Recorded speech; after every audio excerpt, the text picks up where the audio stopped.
انا مسلم وانت مسيحي والكل ماهوش في الدين. هنعيش ونموت اخوات واسأل مريم وياسين.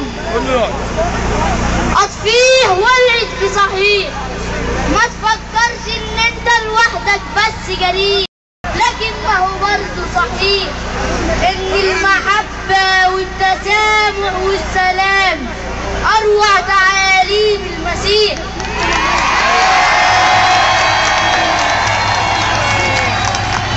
واحنا في كتابنا ربنا بيقول لنا ان انتوا ناس بتحبنا وانتوا في وسطنا. مين اللي يقدر يوم يفرق اللي جابهم ربنا؟